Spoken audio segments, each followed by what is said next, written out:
당신은 무엇을 의지하며 사나요? 이런 제목으로 하나님 말씀 드리겠습니다. 한번 따라할까요? 당신은 무엇을 의지하며 사나요? 저는 축구를 잘 못합니다. 그러나 축구를 좋아합니다. 여기 여러분도 축구를 좋아하시는 분들이 많이 있을 줄 압니다.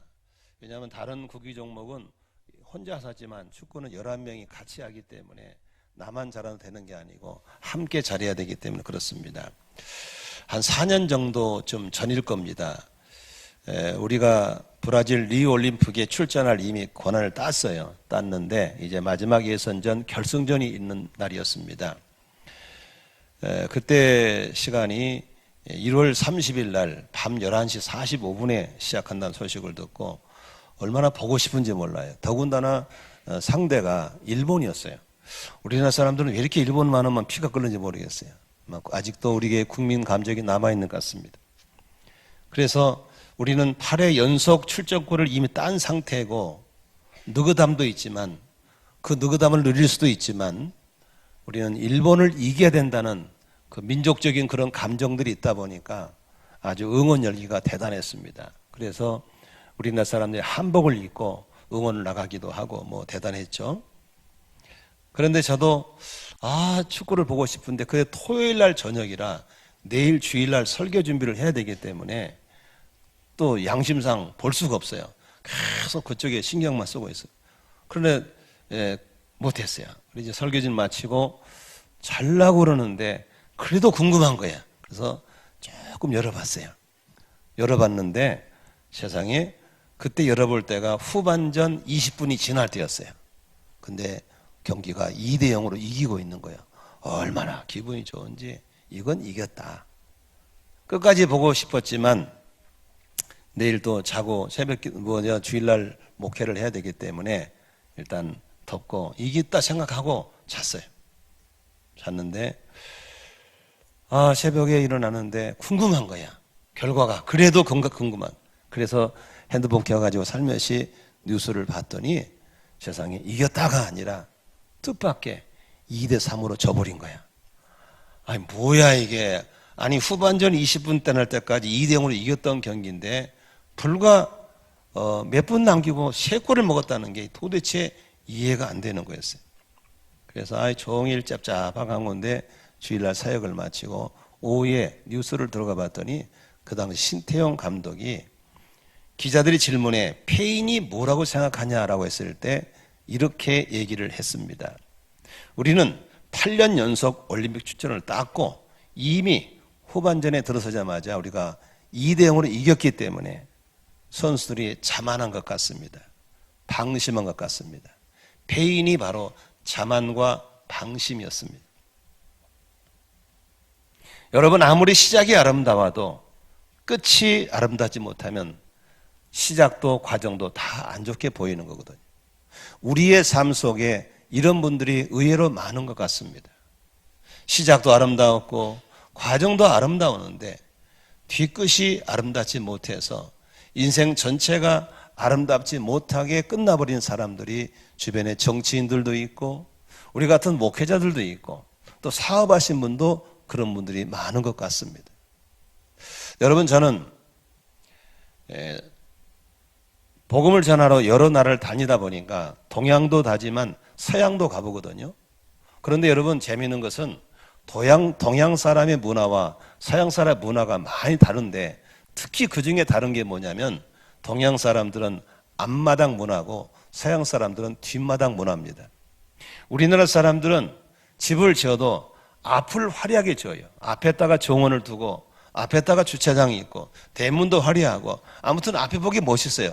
뒤에 가면 진짜 볼 게 없어요. 아무것도 없어요. 온갖 잡다한 거 다 뒤로 갖다 놔요. 그게 우리나라 문화예요. 그런데 제가 영국에 가서 이렇게 초청을 받아 갔는데 꽤나 괜찮은 사람이란 집에 갔는데 가보니까 너무 없어요. 그냥 주차 한 대 하고 그냥 출입문밖에 없어. 뭐 시원찮네. 그러니 거기서 차를 마시고 이제 밖에서 밥을 먹자고 그래요. 어디서 먹으려고 나가보니까 뒷마당이요. 얼마나 좋은지. 뒷마당이가 잔디밭이 있고요. 뒷마당에 수영장도 있고요. 뒷마당에 꽃밭도 있고 다 있는 거예요. 아, 이 사람들은 뒷마당 문화구나. 그런데 서양 사람의 모든 집들은 다 뒷마당이 문화고 우리나라는 다 앞마당 문화예요. 그러다 보니까 우리나라 사람들은 이렇게 시작도 멋있고 과정도 멋있는데 끝을 잘못 몰해가지고 인생 전체가 아름답지 못하게 마무리되는 거 의외로 많은 거예요. 저는 그래서 오늘 성경 말씀을 통해서 몇 사람이 인물을 좀 소개하면서 이 사람은 이렇게 했기 때문에 시작도 과정도 멋있었지만 끝이 안 좋았다. 이 사람은 이렇게 했기 때문에 시작도 과정도 끝도 아름다웠다를 소개하면서 저와 여러분들이 지금까지 살아온 것보다도 끝을 잘 맺으면 그동안에 부족한 것도 더 좋게 보여줄 줄로 믿습니다. 저는 얼마 전에 은퇴를 멋있게 하시는 제가 존경하는 어떤 목사님 은퇴식에 참석했는데 그 은퇴식에 참석한 분을 향해서 한 시인이 시를 썼는데 시 제목이 이런 제목이었어요. 한번 따라합시다. 뒷모습이 더 아름다운 사람. 저는 그 한마디의 단어가 그분을 표현한 것이었어요. 살아온 삶의 수많은 우여곡절을 겪었지만 끝까지 그 아름다움을 유지하고 끝까지 잘 마무리하고 자리를 떠나는 그분의 뒷모습이 그동안에 살아왔던 그 스포트라이트 받았던 그 모습보다도 뒷모습이 훨씬 아름다움을 보면서 제가 마음속에 결심해서 하나님 나도 저렇게 살게 해주십시오. 나도 저렇게 살게 해주십시오. 오늘 참석하신 여러분들이 지금의 모습도 아름답지만 뒷모습이 더 아름답게 될 수 있기를 주님의 이름으로 축원합니다. 이럴 때 아멘 하면 재미있는 거예요. 아멘이란 건 그렇게 되기를 바랍니다 하는 소원이거든요.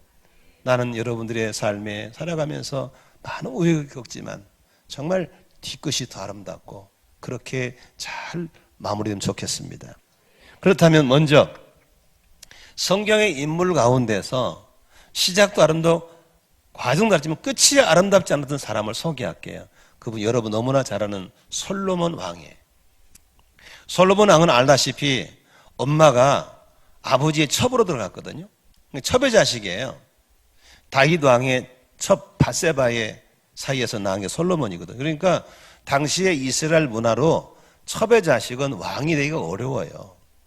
당연히 본처의 자식이 왕이 되는 거거든요. 그런데 아무튼 우여곡절 속에 하나님이 그런 첩의 자녀인 솔로몬이 이스라엘의 왕이 됐어요. 출발이 좋죠? 그런데 이 사람이 또 싹수가 있어요.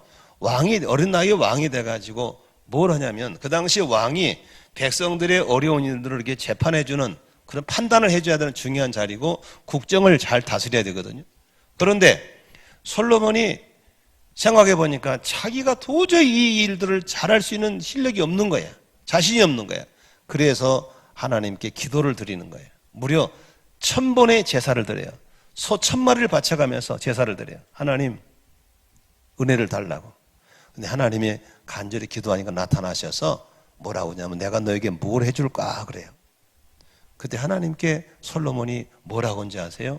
하나님 저는요 더더더덜 말고 저에게 지혜를 주십시오. 저에게 지혜를 주셔서 백성들이 어려움을 당할 때 어느 게 틀리고 어느 게 맞나는 재판을 잘할 수 있게 해주시고 내가 혹시라도 재판을 잘못해가지고 백성들이 억울한 일을 당하지 않게 해주십시오. 저는 지혜가 필요합니다. 간절히 기도했더니 하나님이 그 기도가 너무 마음에 든 거예요. 하는 말이 네가 다른 사람들은 부귀영화를 구하는데 너는 부귀영화를 구하지도 않고 그렇게 네 업무를 잘 감당하려고 지혜를 구하는구나 하면서 하나님이 하신 말씀이 지혜를 주실 뿐더러 구하지도 아니한 부귀영화를 주시겠다고 약속하는데 그것도 그냥 준 게 아니고 전무후무한 부귀영화를 약속한 줄로 믿습니다. 그때부터 하나님이 솔로몬에게 머리를 열어주니까 지혜가 있어가지고 백성들을 많은 문제를 풀어주고 덕을 끼치고 존경받는 왕이 된 줄로 믿습니다. 그래서 주변의 이웃나라 왕들이 이웃 사람들이 어려움만 있으면 와서 의논하러 온 거예요. 올 때 그냥 오나 빈손으로 오나요? 예물을 가지고 오는 거예요. 그러니까 막 금은보가 쌓여들고 땅이 넓어지고 나라가 평안해지고 태평성대하게 됐어요. 그런데 솔로몬의 끝이 안 좋은 거예요. 왜 안 좋았는가 잘 보세요. 하나님을 의지할 때는 하나님의 중심이었어요. 하나님 지혜 주세요. 이럴 때는 어떻게 하면 좋죠? 도와주세요. 늘 그랬는데 쭉쭉 빵빵 잘 나가니까 잘 보세요. 어느 날 어이 잘 되네? 형통하네? 자기가 잘해서 자기가 똑똑해서 그렇게 되는 것으로 착각을 하는 거예요. 여러분 재미있는 것은요. 하나님을 의지할 때는 언제나 하나님의 중심에 있는데 내가 잘한다고 남이 잘한다고 칭찬하면 어느 날 하나님이 한 것이 내가 한 것처럼 생각될 때가 있는 거예요. 그래서 하나님을 의지하기보다도 나를 의지하게 되고 어려움이 오면 하나님께 기도하기보다도 내가 그 어려움을 풀어가려는 사람이 생기는 거예요. 그게 바로 솔로몬이었어요. 어느 날 나라가 쭉쭉 빵빵 나가는데 정치와 경제는 같이 가는 거거든요. 경제가 활성화돼야 되겠다. 그래서 다른 나라 사람과 무역을 하게 됐어요. 그런데 외국과 무역을 하다 보니까 외국 요구하는 게 있었어요. 어떻게 우리하고 뭘 친하다고 내가 당신하고 물건을 사고 팔겠어? 그래서 나온 게 뭐냐면 국제 결혼이었어요. 솔로몬이 외국 여자들을 자기의 첩으로 받아들이겠어요. 내가 그러면 너하고 결혼을 맺을게. 국제 결혼할게. 너 그 나라 이쁜 여자 데려와. 그래가지고 한 여자 데려오고 두 여자 데려오고 그래서 성경에 보니까 무려 솔로몬의 첩이 1000명이요. 놀리지 마세요. 1000명. 그러면 1000명의 여자가 와서 예루살렘의 곳곳에 사택을 지어줄 거 아닙니까? 그렇죠? 한 집에 사는 건 아니잖아요, 여자가. 그러면 1000군데에다가 집을 지어주면 잘 보세요. 그 여자들이 몸만 오나요? 안 해요. 자기 문화를 가져오는 거예요. 자기의 뭘 가져와요? 자기의 우상을 가져오는 거예요. 자기의 종교를 가져오는 거예요. 그래서 솔로몬이 무역을 활성화시키겠다는 자기의 힘으로 더 나라를 굳건하게 해보겠다는 그런 순간 속에 온 하나님 믿는 나라 안에 수많은 잡종 이단들이 막 들어오기 시작한 거예요. 그러면서부터 그 1000명의 부인들 비유 맞추면서 1000명의 부인의 신앙을 인정하면서 곳곳에 하면서 하나님의 기쁨의 나라가 하나님의 슬픔의 나라가 되어버립니다. 그래서 솔로몬은 노후에 비참한 삶을 살게 되죠. 그래서 그가 쓴 회고록이 성경에는 전도서예요. 전도서를 읽어보면 솔로몬이 자주 한 말이 있어요. 따라합시다. 헛되고 헛되고 헛되니 헛되도다. 이 말을 자꾸 얘기해요. 자기가 큰 건물도 지어보고 땅도 넓혀보고 장가도 많이 가보고 애도 많이 낳았지만 다 뭐다? 헛되다. 헛되다는 물거품이라는 소리거든요. 하나님의 중심에 빠져버리고 내가 딱 중심에 들어서 버리니까 잘된 것도 내가 하고 어려움도 내가 이겨내야 되고 일도 내가 결정해야 되고 다 내가 하는 사이에 어느 날 보세요. 눈이 어두워지고 귀가 어두워지고 판단력이 흐려지면서부터 그는 망해지만 망한 줄을 모르고 살다가 노년에 비참한 삶을 살게 되고 결국 그 아들 르호보암이 나라를 이어받는데 아들이 나라 이어받자마자 나라는 바로 나라가 쪼개져 버리죠. 그래서 이스라엘의 수백 년 동안의 불행이 그때 시작되는 겁니다. 그런데 이런 왕이 또 있어요. 사울왕이죠. 이스라엘 초대왕이 사울왕이거든요. 사울왕은 키가 큽니다. 잘생겼어요.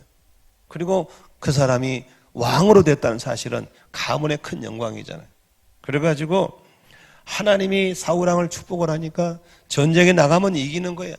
이기니까 늘 성전거를 부르고 땅을 넓히고 잘 되는 거예요. 그러다 보니까 처음에는 왕이셔 전쟁이 있으면 하나님이 도와주된 거야.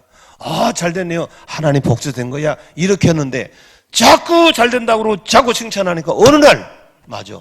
내가 잘하지. 내가 똑똑하지.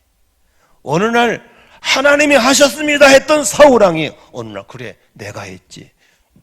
하나님 자리에 내가 딱 들어가는 겁니다. 그때부터 겸손한 사울이 교만한 사울이 돼버리고 하나님의 지혜에 사울왕이 내 지혜로 하게 되고 하나님의 도움이 아니라 내가 하는 나라가 돼버리죠. 그때 어느 날 사울왕이 블레셋 군대를 공격했을 때 제사를 드려야 되는데 사울왕이 교만해가지고 하나님의 제사장이 와야 드리는 제사를 자기가 직접 제사를 드려버립니다. 하나님의 영적 질서를 문란시켜버리죠. 아말렉과 전쟁을 이기게 됐을 때 하나님이 이렇게 했거든요. 잡아온 모든 짐승들을 다 죽여라. 잡아온 노비를 다 죽이라 그랬거든요. 그러면 순종해야 돼요? 안 해야 돼요? 안 해요. 재해석을 해요. 하나님의 말씀을 재해석합니다. 아니 저 소가 뭔 죄가 있어? 저 송아지가 뭔 죄? 왜 죽여? 야 죽이지 마 죽이지 마. 나도 이 다음 제사에 써먹어. 이쁜 아가씨 죽이려니까 죄가 뭔 죄가 죽이지 마. 저 우리 아내 노비로 쓰면 돼. 하나님이 죽이라고 한 것을 자기가 재해석해가지고 너는 죽고 너는 죽지 마. 얘는 죽이고 죽이지 마. 재해석해 보는 겁니다. 불순종했죠? 그때 하나님이 사무엘 선지자를 보냅니다. 그리고 사무엘이 가서 묻습니다. 왕이시여 아말렉에 잡아온 모든 짐승 다 죽이라고 그러고 모든 노비 다 죽이라는데 저기 안 보이는 저 아가씨는 누굽니까? 쟤는 누굽니까? 지금 뒷뜰에 들리는 송아 소리는 무슨 소리입니까? 묻습니다. 그때 사울왕이 변명을 합니다. 아 그것은 저 말짱은 소를 왜 죽여요? 하나님께 드리려고 놔둔 거예요. 저 말짱한 노비를 왜 죽입니까? 저거 집에 가 써먹으려고 놔둔 거예요. 저렇게 빌빌한 건 죽이고 늙어 빠진 건 죽이고 그러면 되는 거지 뭐 하면서 하나님의 말씀을 재해석합니다. 그때 사무엘 선지자가 뭐라고 하는지 아십니까? 주님께서 어느 걸 더 좋아하시겠습니까? 주님 말씀에 순종하는 것이겠습니까? 아니면 번제나 화목제를 드리는 것입니까? 잘 들으십시오. 순종의 제사보다 낫고 말씀을 따르는 것이 순종의 기름보다 낫습니다. 거역하는 것은 점을 치는 죄와 같고 고집을 부리는 것은 우상을 섬기는 죄와 같습니다. 임금님이 주님의 말씀을 버리셨기 때문에 주님께서도 임금님을 버려서 왕이 되지 못하게 하실 것입니다. 그날부로 하나님이 왕을 옮깁니다. 너 이제부터는 왕이 아니야. 여전히 착각에 빠져서 교만해서 빠져나오지 못하다가 사울은 어떻게 됩니까? 역사는 증명하잖아요. 비참하게 죽습니다. 사울만 망한 게 아니고 사울의 자손들도 망하고 손주까지 3대가 망해버립니다. 여러분 왜 그렇게 아름답게 시작하다가 아름다운 과정도 있는데 끝이 그렇게 돼버립니까? 처음에는 하나님 도와주세요. 하나님 살려주셔다가 잘 되면 남들이 칭찬하면 내가 괜찮네? 내가 잘하네? 하나님 자리에 내가 딱 서버린 겁니다. 기도하지 않습니다. 지혜를 구하지도 않습니다. 도움을 구하지 않습니다. 다 내가 하는 겁니다. 옛날은 어려울 때 기도했는데 이제는 어려우면 내가 해결하러 돌아다닙니다. 그때 이미 여러분 총명도 사라지고 기도 사라지고 판단력 다 사라졌습니다. 안 되게 되어 있습니다. 나는 여러분 솔로몬처럼 사울처럼 되지 않기를 주의 이름으로 축원합니다. 그렇다면 동시대에 사는 사람 가운데서 참 괜찮은 사람이 누구냐면 다윗입니다. 다윗은 사울왕 다음에 다윗 왕이잖아요. 동시에 살았거든요. 그런 시골에서 양을 치는 목동으로 살았습니다. 그러나 그에게는 어렸을 때부터 하나님을 신뢰하고 하나님을 꼭 붙잡는 기가 막힌 신앙이 있었습니다. 어느 날 그 나라에 블레셋이라는 나라에 전쟁을 쳐들어와 가지고 와서 하나님을 모욕하고 하나님을 쪽팔리게 만드는 거예요. 그걸 듣다가 못 견뎌서 다윗이 뭐라고 그래요? 어떻게 우상을 섬긴 저런 놈들이 우리 하나님을 욕되게 하냐? 있을 수가 없다 하면서 다윗이 블레셋과의 싸움을 걸죠. 유명한 다윗과 블레셋과의 싸움이죠. 이길 수 없는 싸움이지만 하나님을 의지하고 할 때 하나님의 도와주심으로 그 거대한 블레셋 군대 골리앗을 무너뜨린 줄로 믿습니다. 그러면서 일약 시골에 양치는 촌놈 다윗이 일약 스타가 돼서 국가적인 영웅이 됩니다. 그러면서 이제 왕의 청애를 받게 되고 계속해서 그가 승승장구하는데, 잘 보세요. 다윗은 어떠한 상황에도 하나님을 놓지 않습니다. 잘 될 때도 안 놓지만 어려울 때도 안 나고, 안 나요. 절대 안 놓습니다. 그러한 다윗을 보고 하나님이 뭐라고 하는지 아세요? 따라합시다. 내가 다윗을 만나보니 마음에 꼭 든다. 마음에 합한 사람, 마음에 꼭 든다는 거예요. 여러분, 하나님은 어려울 때 잡고 좋을 때 놔버린 게 아니고, 어려울 때나 좋을 때나 끝까지 잡는 사람을 마음에 든다고 말씀하신 것을 믿으시기를 바랍니다. 다윗은 어떻게 해서 끝까지 성공했을까? 자신의 성공이 하나님부터 왔다는 사실을 절대로 잊지 않은 사람이었습니다. 다윗은 젊어서 늙을 때까지 치열하게 순간순간 하나님을 잡았습니다. 하나님 도와주세요. 잘 되면 하나님의 영광을 받아주세요. 아멘. 젊은 시절 사울왕이 질투를 해서 다윗을 막 쫓아다니 죽이려고 계속 도망다니요. 아무 죄도 없이 질투해가지고. 근데 원수는 외나무들을 만난다고 다윗이 하나님 사울왕을 죽일 수 있는 자리가 있었어요. 결정적으로 칼 빼다가 목 찌르면 딱 되는데 거기서도 죽이지 않습니다. 옷자락만 조금 잘라가지고 와요. 다녀갔다는 흔적 남기려고. 왜 안 죽인 줄 아세요? 하나님의 기름 부신 종인데 어떻게 내가 죽일 수 있어? 난 못해. 하나님을 붙잡고 있는 거죠. 인생 말년에 아들 압살롬이 쿠데타를 일으켜가지고 아버지 쫓아내고 지가 왕이 되고 쫓아다닙니다. 얼마든지 권력도 있고 군사도 있지만 아들을 없앨 수 있지만 끝까지 하나님이 그 일에 개입하실 때까지 도망만 다니지 자기 칼을 들지 않습니다. 어느 날 압살롬이 아버지를 쫓아오다가 나무까지 걸려가지고 죽습니다. 그때도 주변의 부하들이 왕이시여 이제 시원하시겠습니다. 알턴이 빠졌습니다. 이렇게 했지만 다윗은 그렇게 얘기하지 않고 웁니다. 내 아들 압살롬아.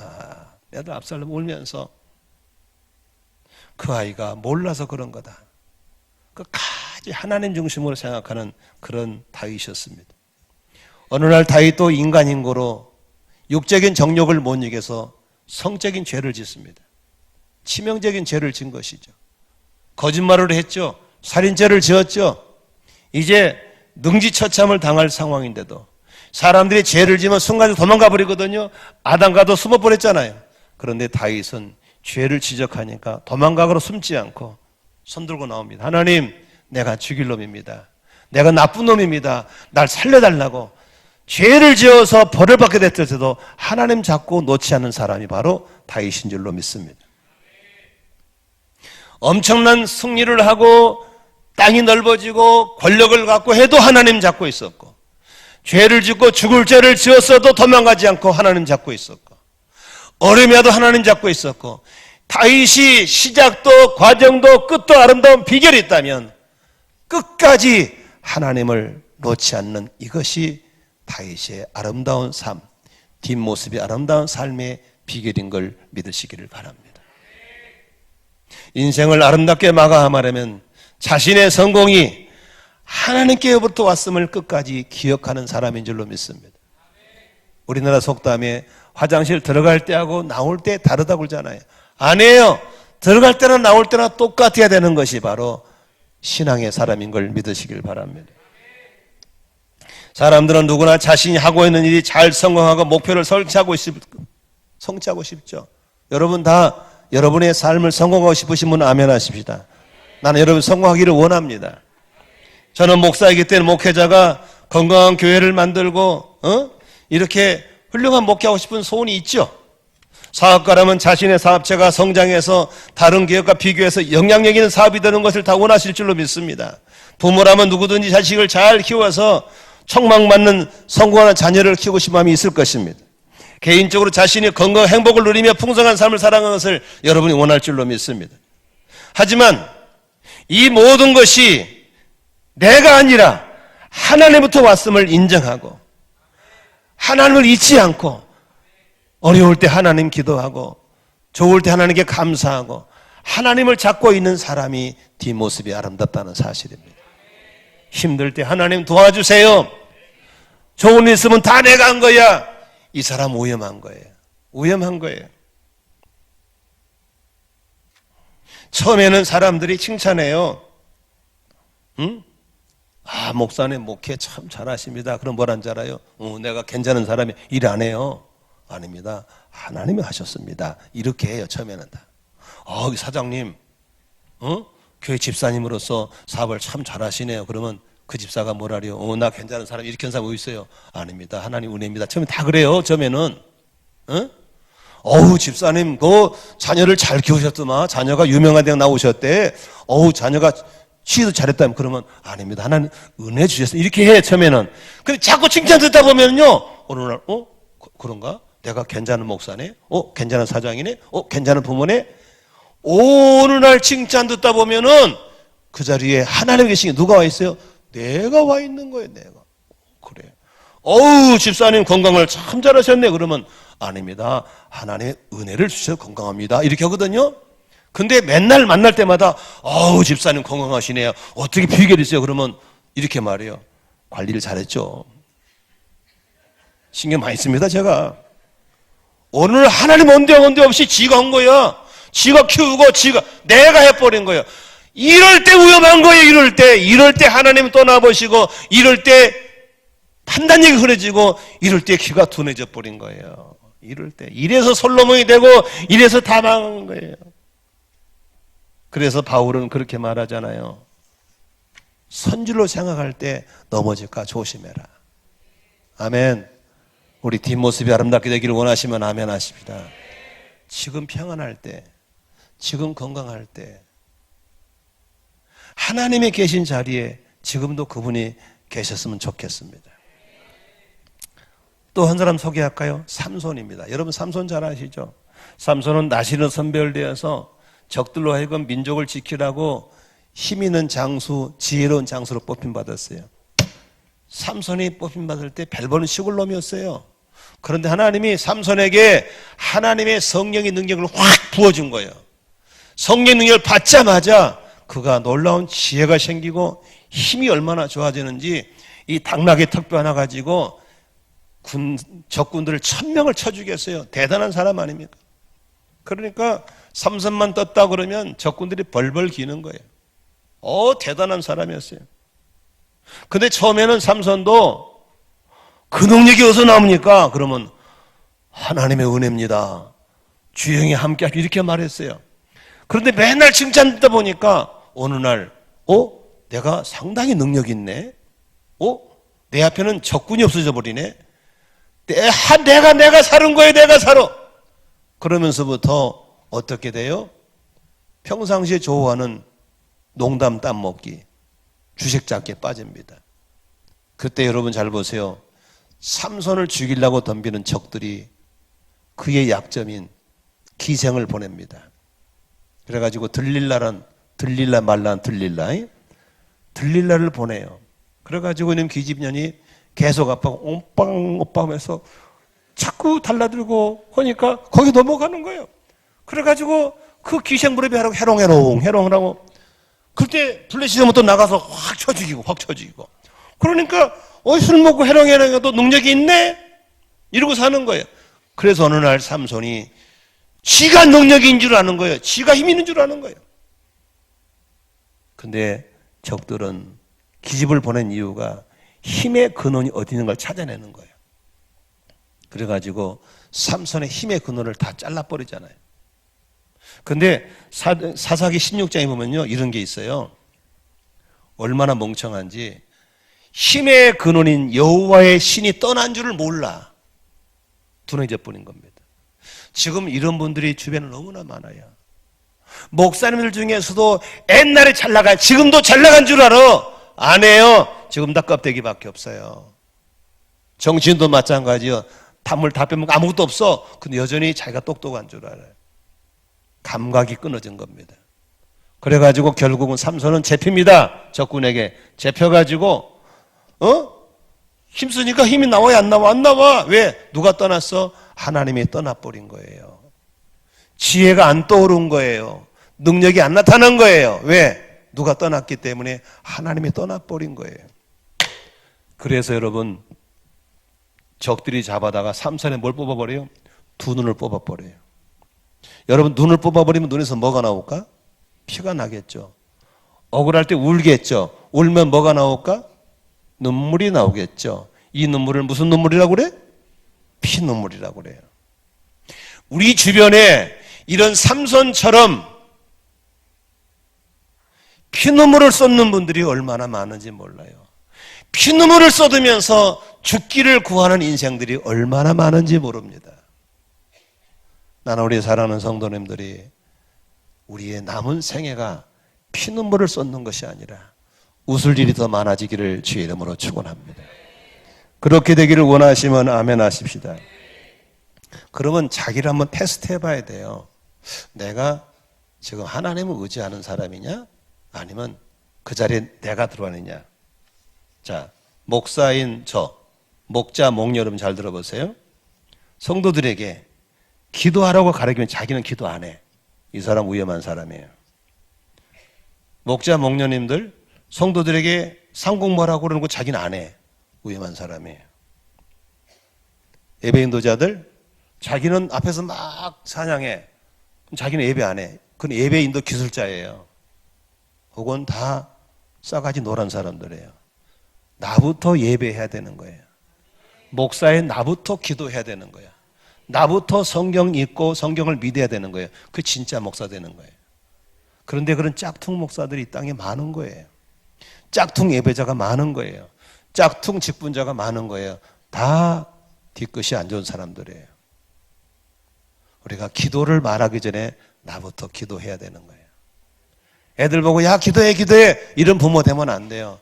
나부터 기도하시면 애들은 따라올 줄로 믿습니다.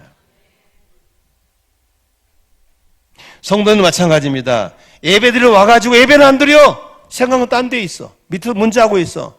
끝난 사람이에요. 예배드리러 왔으면 예배를 드려야 될 줄로 믿습니다. 예배로 왔으면 하나님의 예배를 받을까 안 받을까 한번 생각해 보세요. 그래 시간 예배를 드리시기를 바랍니다. 설교 말씀 들으면서도 평가하지 마세요. 저분이 세워놓고 나한테 무슨 말인가 들어야 될 줄로 믿습니다. 이거 목사님 오르만 하시네. 그건 로고스예요. 근데 저 말씀은 나보고 온 말이네. 이게 레마예요. 나는 내 말을 듣는 시간 되시기를 바랍니다. 헌금을 드는데 너무 아까워. 그거 하나님 안 받습니다. 모든 만물을 지으신 하나님은 무엇이다고 여러분 도매품 구하겠어요? 헌금을 때 너무 기쁜 거예요. 하나님 내 걸 받아주시다니 감사합니다. 마음을 담고 사랑을 담는 헌금을 드린다면 그게 바로 예배자인 줄로 믿으시길 바랍니다. 기도가 중요한 줄 알고 있어도 기도가 필요한 줄 알면서도 정작 기도하지 않는 사람 중심에 누가 와 있어요? 내가 와 있는 거예요. 여러분 오늘 여러분들에게 성경 본문으로 돌아가서 복 있는 인생을 소개하겠습니다. 오늘 이런 성경 볼까요? 3절 보니까 4절 보니까 이렇게 하지 말으라 그랬어요. 한번 3절 4절 시작. 너희는 힘 있는 고관을 의지하지 말며 구원할 능력 있는 사람을 의지하지 말아라. 많은 사람들이 어려우면 누굴 찾아가요? 권력자를 찾아가 국회의원을 찾아갑니다. 아니요, 찾아가면 안 돼요. 사람을 의지하러 갑니다. 아니요, 사람 믿으면 안 돼요. 우리 목사님들끼리 이런 말을 잘해요. 따라합시다. 사람을 믿지 말아라. 사람은 사랑해 줘야 된다. 사람은 사랑할 대상이지 믿을 대상이 아니에요. 우리 아내가 여기 있거든요. 여보 나 믿으면 안 돼. 나는 믿을 사람 못 돼요. 나는 우리 아내 안 믿어요. 우리가 믿을 수 있는 건 사람이 아니에요. 하나님밖에 없는 줄로 믿습니다. 명심하셔야 됩니다. 어느 날 제 후배 목사님이 저한테 찾아왔어요. 얼굴이 환하게 왔어. 어쩐 일이냐 했더니 선배님 좋은 일이 생겼습니다. 뭔 일인데요? 아시다시피 우리 교회 예배당이 너무 낡았지 않습니까? 그러지. 이번에는 건축을 좀 해보려고 합니다. 그래? 뭐 돈을 많이 모았나 보지? 얼마나 크려고? 지하 1층에 지상 3층을 질 겁니다. 몇 성을 질 겁니다. 막, 신이 났어. 그래요. 언제 이렇게 헌금을 많이 모았냐? 그랬더니 아닙니다. 사실은 저희들이 다 민초들인데 무슨 헌금이 모아지겠습니까? 근근히 해놔가지고. 그런데 최근에 우리 교회 출신 장로님이 서울서 사업을 성공해가지고 자기 사업을 성공한 걸 기념비적으로 우리 모교에다가 예배당을 지겠다고 왔습니다. 그러면서 이 지하 1층, 지하 3층으로 이런 설계도면을 짓겠다고 왔습니다. 돈 이만큼 든다는데 자가 다 된다 그럽니다. 제가 얼마나 기도한지 모릅니다. 드디어 응답이 됐습니다. 할렐루야. 내가 뭐라 했어요? 야, 조심해라. 성전은 하나님이 짓는 것이지 사람 믿으면 안 된다. 목사님 뭘로 사람을 그렇게 의심합니까? 그분은 서울의 유명한 교회 장로입니다. 이런 기업을 가진 분입니다. 그분 기업에 한 부분만 뛰면 얼마든지 질 수 있는 분입니다. 제 말을 듣지 않았습니다.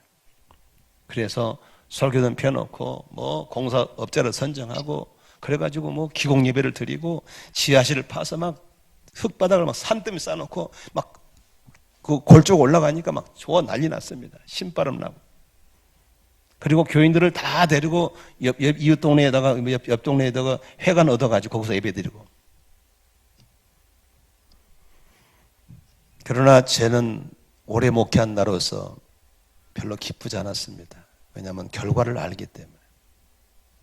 몇 달 지났는데 얼굴 노래가 왔습니다. 선배님 큰일 났습니다. 왜? 잘 돼가고 있잖아. 아닙니다. 그 장로님이 부도를 먹었습니다. 사기꾼을 만났습니다. 고소를 당했습니다. 지금 구속됐습니다. 몇 년이 걸릴지 모르겠습니다. 우리는 어떻게 하면 좋습니까? 그때부터 그 친구의 시련이 시작됐습니다. 공사는 시작됐지. 업자들은 돈 달라고 달려들지. 돈은 없지. 교인들이 뿔뿔 흩어지기 시작하지. 얼마나 비참하게 수업료를 낸지 모릅니다. 사람을 믿지 않기를 주의 이름으로 축원합니다. 사람은 내 남편일지라도 내 아내일지라도 내 자식일지라도 내 부모일지라도 우리를 도울 힘이 없습니다. 아멘이시죠? 사람은 도울 힘이 없는 거예요. 권력자 의지하지 마세요. 권력자는 추풍 낙엽이에요. 우리가 의지할 분은 하나님밖에 없는 걸 믿으시기 바랍니다. 사람은 사랑할 대상이에요. 아멘. 지난주에 한 주간 동안 제 마음에 참 안 편한 게 있었어요. 우리 아들이 진로 문제로 저하고 의논하다가 아빠 일주일 동안 전화 안 할게요. 저 찾지 마세요. 모든 건 끊고 기도할 거예요.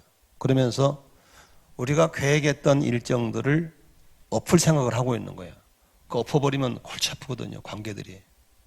이 새끼가 전화를 딱 끊어버리고 아예 연락도 안 받는 거예요. 그러니까 일주일 동안 별 생각이 다 든 거예요. 이 자식이 이게 어떻게 할지 모르겠네. 어떻게 하지?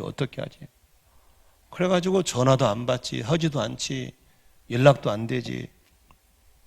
그래서 상상이 오는데 1안, 2안, 3안 별 승리가 다 오는 거예요. 그렇게 죄 없는 우리 아내만 닥다른 거예요. 여보, 기도 좀 해. 미치겠네. 우리 아내도 뭔 죄가 있어. 근데 어제 딱 전화 왔어요. 아빠! 하고 나타났어요. 그러면서 얘기하는 거예요. 1안, 2안, 3안. 1안으로 갔을 때 어려운 점, 장점, 단점, 2안, 3안 쫙 놓고 일주일 동안 하나님의 뜻을 물었다는 거예요. 그러면서 하나님, 아빠 이게 제일 나은 것 같아. 이 길로 갈게요. 아멘. 그래서 금식하고 기도하는 가운데 사람의 생각을 다 끊어버리고 하나님의 해답을 찾고 나오는 아들을 보면서 참 고맙다. 잘했다. 할렐루야. 이제 다 결정됐으니까 얘기했습니다만 저희 아들은 이제 한국에 나올 겁니다. 그리고 한국의 큰 교회 부교육자로 가기로 결정되고 청빙도 끝났습니다. 그런 결정할 때까지 얼마나 그 아이가 고민하고 주변에 구체적인 유혹도 있고 접근도 오고 그니만 싹 끊어버리고 오직 하나님 한 분만 보고 결정한 그걸 보면서 참 잘했구나. 아멘이시죠? 나는 여러분들이 사람을 의지하지 않기를 바라고 어떤 스펙도 어떤 빽줄도 의지하는 순간부터 불행해집니다. 안 됩니다. 그럼 어떻게 해야 될까요? 5절에 답이 나와 있습니다. 한번 5절만 읽고 시작. 야곱의 하나님을 자기의 도움으로 삼고 자기 하나님이 신 주님께 희망을 거는 사람은 복이 있다. 야곱의 하나님이 어떤 하나님입니까? 야곱은